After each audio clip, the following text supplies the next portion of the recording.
অবস্থানরতা সম্মানিতা আমার মা ও বোনেরা, মিডিয়ার ভাইয়েরা, প্রশাসনে নিযুক্ত প্রিয় দায়িত্বশীল ভাইয়েরা, সকলের প্রতি আন্তরিক অভিবাদন জানাচ্ছি। তাহিয়াতুল ইসলাম। আশা রাখছি এটা জিন্দা মানুষের একটি জুলুস, সেভাবে আমি ফিডব্যাক কামনা করছি। আসসালামু আলাইকুম ওয়া রাহমাতুল্লাহি ওয়া বারাকাতুহু। জানতে চাচ্ছি তৌহিদি জনতার যারা সমবেত হয়েছেন, আপনারা সকলে কেমন আছেন? আমাদেরকে ভালো রেখেছেন কে? আমাদেরকে মাঝে মাঝে অসুস্থ করে পরীক্ষা নেয় একজন, বলতে হবে তিনি কে? কেউ যেটা পারে না সেটা পারে কে? কেউ যেটা দেয় না দেয় কে? কেউ যেটা দেখে না দেখে কে? সে আল্লাহর জন্য পড়ুন আলহামদুলিল্লাহ। আর একটু জোরে পড়ুন আলহামদুলিল্লাহ। বলুন রব্বানা লাকাল হামদ হামদান কাসীরান তাইয়িবান মুবারাকান ফীহি। প্রশংসা করলাম কার? পৃথিবীতে আমি ব্যক্তি অন্য ব্যক্তির যদি প্রশংসা করি, যেই ব্যক্তির প্রশংসা করব ওই ব্যক্তির পরিচিতি সম্মান দুনিয়ার মধ্যে বেড়ে যাবে। আমি যদি এখন বলি sound system is very fine, এই মাইকের দাওয়াত প্রত্যেকটা মাহফিলে বেড়ে যাবে। আমি যদি কোনো মাওলানা সাহেবের বারংবার প্রশংসা করি, তার বাড়ি বাড়ি দাওয়াত বাড়বে। কথা বলেন ঠিক কিনা? পৃথিবীতে আমি যদি কোনো মাস্টারের প্রশংসা করি, সুজন ভাই তিনি টিচার, আমি যদি তার প্রশংসা করি, তাহলে তার কাছে প্রাইভেট পড়ার ছাত্রছাত্রীর ভিড় লেগে যাবে। দুনিয়াতে কোনো ডাক্তারের প্রশংসা করা হলেই তার কাছে রোগীর সংখ্যা বেড়ে যায়। এটা হচ্ছে দুনিয়ার নিয়ম। আল্লাহ তাআলার নিয়ম টোটালি ডিফারেন্ট। এই দুনিয়ার নিয়মের চাইতে সম্পূর্ণ ভিন্ন। চিৎকার করে কোন সুবহানাল্লাহ। আল্লাহ তাআলা বলেন, লা ইন শাকারতুম লা আযীদান্নাকুম। ও পৃথিবীর গোলামেরা, একটা বার যদি আমি আল্লাহর শুকরিয়া করো, আমি আল্লাহ যে নিয়ামত দিয়ে তোমাকে ধন্য করেছি, ওই নিয়ামতের পরিমাণ অনেক অনেক অনেক গুণে বাড়িয়ে দেব। আওয়াজ করে বলতে হবে আল্লাহু আকবার। শুরুতে প্রশংসা আদায় করেছি। প্রশ্ন করতে পারেন, ফাঁকা একটি মাঠ, শীতের রাত উপেক্ষা করে, কষ্ট করি, ঘুমকে সংবরণ করে এমন একটি জায়গায় বসেছি, এই দৃষ্টি দিয়ে তেমন তো নিয়ামতের কিছু দেখি না। আমার নবীজি বলেন, মাজলিসু ফিকহিন খায়রুম মিন ইবাদাতি 60 সানাহ।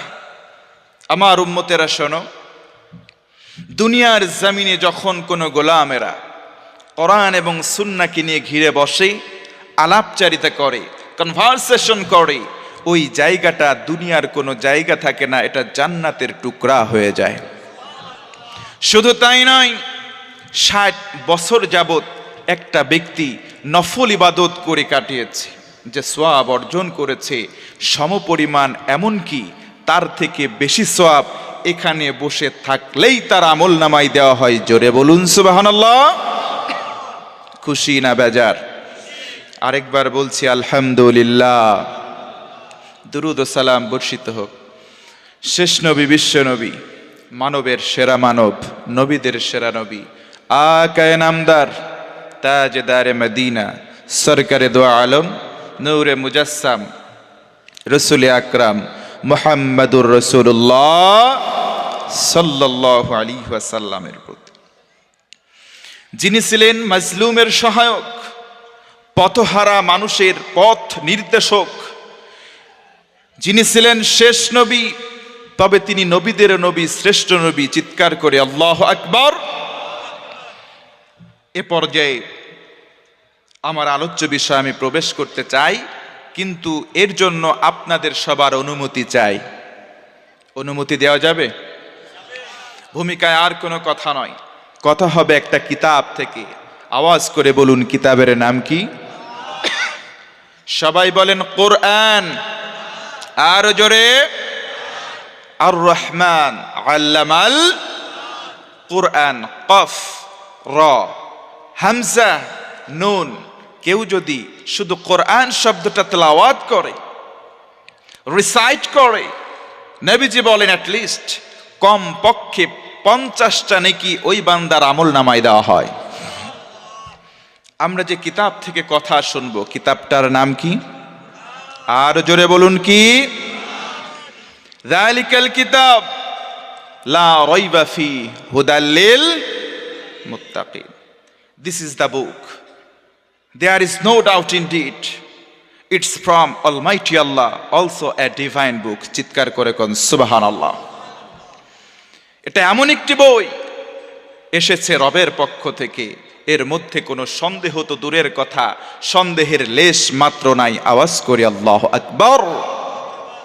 এই কিতাব থেকে কথা শুনবো, তেলাওয়াত করেছি পবিত্র কোরআনের মধ্য থেকে অন্যতম একটি সূরা। সূরার নাম সূরা মায়েদা। সকলে বলুন সূরার নাম।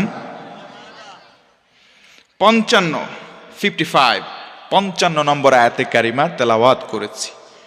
যদি সুযোগ ও পরিবেশ পাই, পরের আয়াত তথা 56 নম্বর আয়াতের কথাও আপনাদের খেদমতে পেশ করার চেষ্টা করব। বলি ইনশাআল্লাহ। পবিত্র কোরআনের মধ্যে যে সূরাটা আমরা নিয়েছি, আয়াতের মধ্যে কিছু দিক নির্দেশনা রয়েছে। আল্লাহ রাব্বি কারীম, আল্লাহ সুবহানাহু ওয়া তাআলা আমাদেরকে কি নির্দেশনা দিয়েছেন আমরা জানব, নিয়ত করব, কাল থেকে মানা শুরু করব ইনশাআল্লাহ। পৃথিবীতে অনেক যুবক আছে, আমি শুনেছি এখানে এসে বা আসার আগে এই আয়োজনটা ম্যাক্সিমাম যুবকদের দ্বারা সম্পন্ন হয়েছে। এখানে যুবক আছো কি নাই? এ যুবক আছো না নাই? তো আমি যুবকদেরকে ডেডিকেট করব।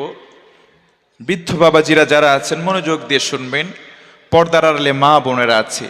আজকে আমি আলোচনা কি 3টা ভাগে, 3 স্টেপে ভাগ করব। প্রথমে আমরা জানবো যে ধর্মটা আমরা মানি, ধর্মের নামটা কি? ইসলাম কেন সেরা আমরা একটু জানবো। দ্বিতীয়ত তেলাওয়াতকৃত আয়াতের তাফসীর শুনবো। এরপরে মা বোনদেরকে আমি কিছু নসিহা করব অল্প সময়।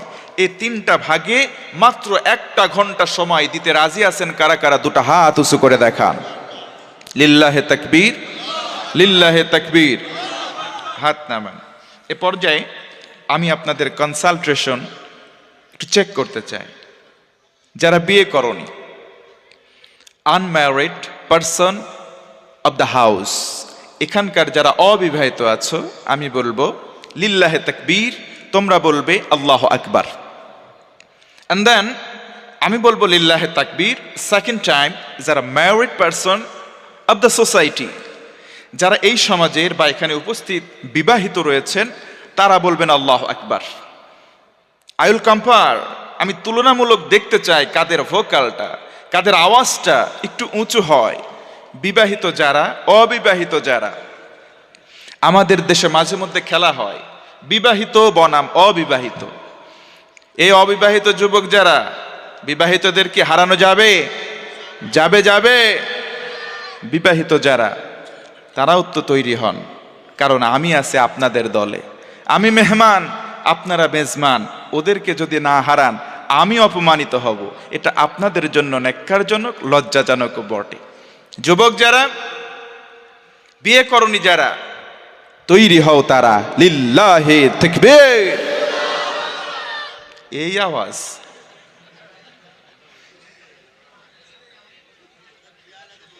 মুরব্বী যারা, নাকি আরেকটা টাইম দেবো, আরেকটা চান্স, লাস্ট চান্স। যুবক যারা বিয়ে করনি, রেডি? লিল্লাহে তাকবীর। বেটার দ্যান ফার্স্ট, প্রথমের চাইতে একটু উঁচু হয়েছে। এবার যারা বিবাহিত আছেন, আপনাদের চান্স একবার। বিয়ে করেছেন যারা, রেডি হন তারা, লিল্লাহে তাকবীর।